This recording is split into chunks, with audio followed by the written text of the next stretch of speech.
Brought to you by DK Audio. DK Audio presents Against the Odds, Pompeii by Eleanor Cardle. Read by Rosie Day. Chapter 1. Fabia closes her eyes and takes a deep breath. She imagines the street in front of her and the stepping stones in the middle that most people use to cross. She doesn't need them, though. This is the day.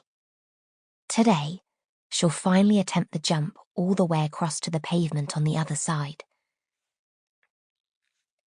The sounds around her fade away.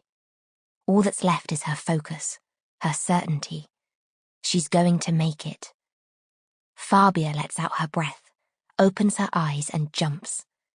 The whole time she's in the air, she keeps her eyes on the landing spot, getting closer, closer.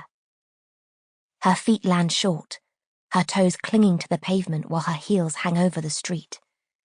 Her arms flail and she tries to lean forwards, even as she feels herself tipping back. Fabia!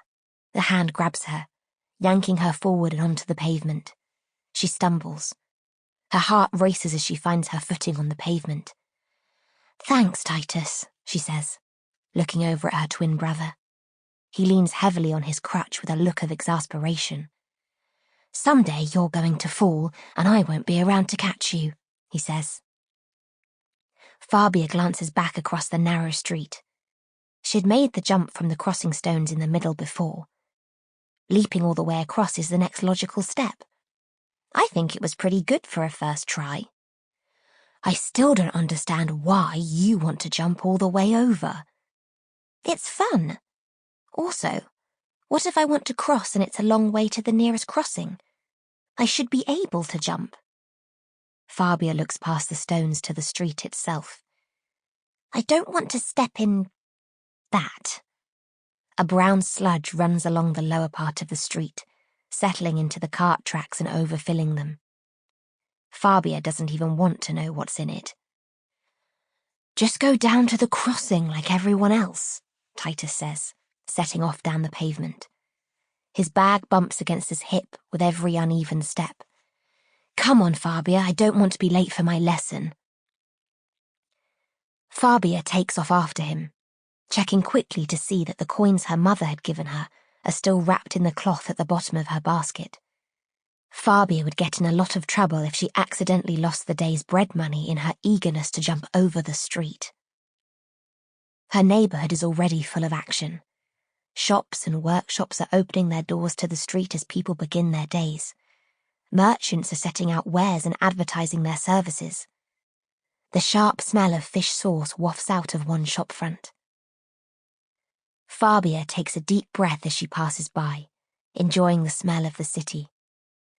She dodges a dog lying panting on the pavement and continues weaving around shopkeepers and artisans. She avoids running into anybody as she follows Titus down the street. There's no need to hurry so much, Fabia says when she catches up. You're not going to be late. Still, when they come to the next crossing, Fabia takes the stepping stones right behind her brother. She knows how important it is for him to get to his lesson on time. Titus pauses on the other side, waiting for her arrival. You know, you don't need to walk with me to school every day. I know how to get there myself, says Titus. But I like it. We get to hang out, and I get out of the house. Fabia always enjoys Titus's companionship. She worries about him too, though she'd never admit it to him. He gets along well on his crutch, but Fabia knows that people don't always pay attention, and it would be easy to knock him over without even noticing. Titus wasn't big before his accident, and he hasn't grown that much since. After walking a few more minutes, they emerge from the shadowed city street into the dazzling white stone of the Forum. The Forum is an enormous square, full of statues of emperors of the past and lined with large, imposing buildings. On one end is the Temple of the Triad, dedicated to the gods Jupiter, Juno, and Minerva. It sits high at the top of a set of stairs, with columns reaching towards the sky. It had been damaged in an earthquake many years before and is still awaiting restoration. Even as it is, the structure is impressive. It commands the attention of anybody crossing the Forum. Mount Vesuvius rises behind it, its sides sloping up smoothly towards the peak. Fabia pauses for just a moment like she does every morning, looking up at the mountain. In the fresh, bright light of the new day, it's easy to imagine that the gods worshipped in the temples might live at the top, watching over the city of Pompeii. Chapter 2. Fabia turns away from the mountain and looks out over the Forum. Across from them at the other end are the government buildings. She can already feel the liveliness of the Forum this morning.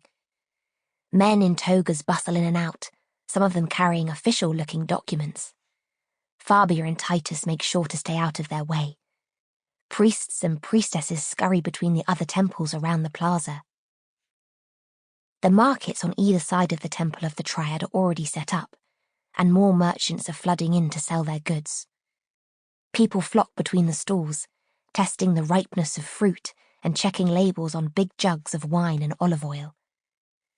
The chatter of voices rises as they get closer, passing between two of the statues that litter the square.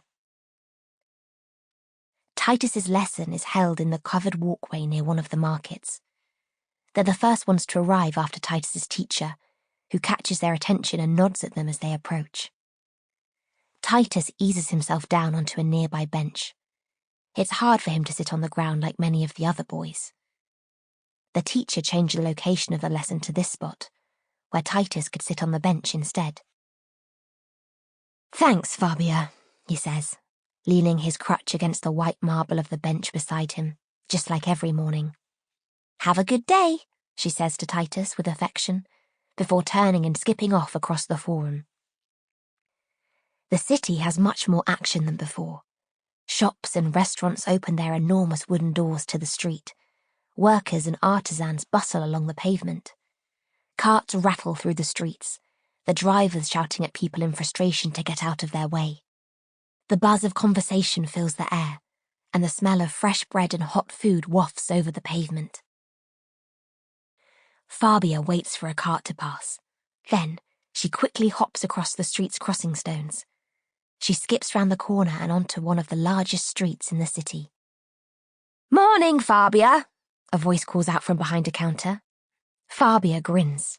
It's Julius, who owns one of the best restaurants in Pompeii. She often buys lunch for her father there. "Morning, Julius." She pauses at the counter to speak with him. "Will I be seeing you later today?" Julius asks. "Of course." Fabia glances at the hot dishes of food in front of her. The pots are set into the counter, which is laid with colourful fragments of stone. It's not fine mosaic work like her father does, but it's very bright and eye-catching. "I will pop round to buy lunch later." Fabia snatches a dried date from one of the bowls before she leaves. Julius gives her a wink to tell her it's all right. Fabia makes her way to the bakery that her mother prefers. It is almost all the way across the city from the Forum, close to the arena, where sporting events and gladiator fights are held. Luckily, the city isn't huge, so even going all the way across doesn't take too much time. The bakery is busy as usual when Fabia arrives, so she tucks herself back into the corner to wait for it to clear out. Behind the counter, Felix works quickly to get orders for customers. Everyone who works at the bakery, including Felix, is enslaved. Fabia's father used to be enslaved too, but he'd been able to train as an artisan and had managed to buy his freedom before he married her mother. Because of this, he has always opposed the slavery system in Rome. Fabia agrees with him. It's not fair for some people to be free while others are not. If Fabia were in charge, she would change the system. Finally, the last customer steps back onto the street and Fabia moves towards the counter. "Morning, Felix," she calls. Felix turns from where he was organising the racks of hot bread. "Fabia!" Sample complete. Ready to continue?